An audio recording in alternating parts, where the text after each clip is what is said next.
నమస్కారం. ఎంఆర్ న్యూస్కి స్వాగతం. నేను మీ రవి. నెల్లూరు జిల్లా కావలిలో రాష్ట్ర వ్యాప్తంగా ఎన్నికల కూడా అమల్లో ఉన్నందున కావలి ఆర్డీఓ సేనానాయక్ సోమవారం స్థానిక డీఎస్పీ వెంకటరమణ, కమిషనర్ కిరణ్లతో కలిసి పలు సచివాలయాలను తనిఖీ చేశారు.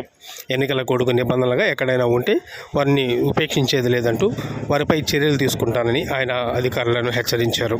అదేవిధంగా కావలి పట్టణంలోని బహిరంగ ప్రదేశాలలో కూడా ఎలాంటి జెండాలు కానీ ఫ్లెక్సీలు కానీ ఉండకూడదన్నారు.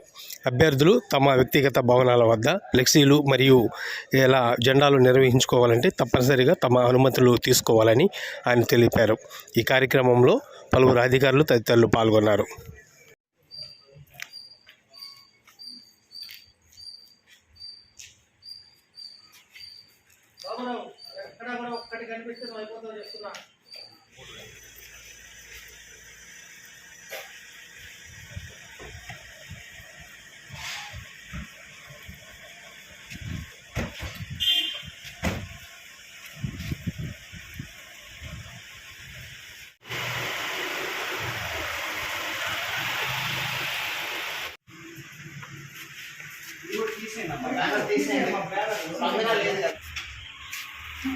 ఇది పోలింగ్ స్టేషన్ అక్కడ చూద్దామా?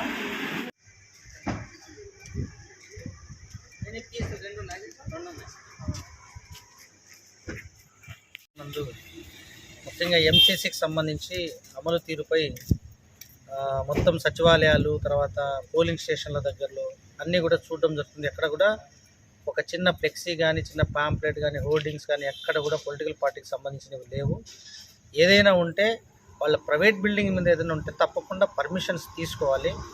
పబ్లిక్ సంబంధించిన ప్లేసెస్లో కూడా ఎక్కడ కూడా ఉండడానికి వీల్లేదు. అసలు ఒక చిన్న ఫ్లెక్సీ కూడా ఉండడానికి లేదు. Main government offices, public road కావచ్చు, పబ్లిక్ ప్లేసెస్ కావచ్చు, అవన్నీ కూడా తొలగించడం జరిగింది. ఇంకా ఈ యొక్క ఎంసీసీ ఎలా ఉంది అనే దాని మీద ఈరోజు కమిషనర్ గారు, డిఎస్పీ గారు మొత్తం కూడా కొన్ని సచివాలయాలు తిరగడము, అదేవిధంగా మెయిన్ ఉదయగిరి బ్రిడ్జి మీద కూడా ఆ విధంగా మొత్తం ఒకసారి చూసుకుందామని వచ్చాము. సో ఇంకా భవిష్యత్తులో అందరికీ రిక్వెస్ట్ చేసేది ఏంటంటే, పొలిటికల్ పార్టీస్ వాళ్ళకు మీ ప్రైవేట్ బిల్డింగ్ ఏదైనా ఉంటే మీరు పర్మిషన్ తీసుకుంటే ఆ యొక్క ఎక్స్పెన్సెస్ కూడా ఖచ్చితంగా క్యాండిడేట్ కావచ్చు ఆ పార్టీ లెక్కలోకి మనము జమ చేయడం అనేది జరుగుతుంది.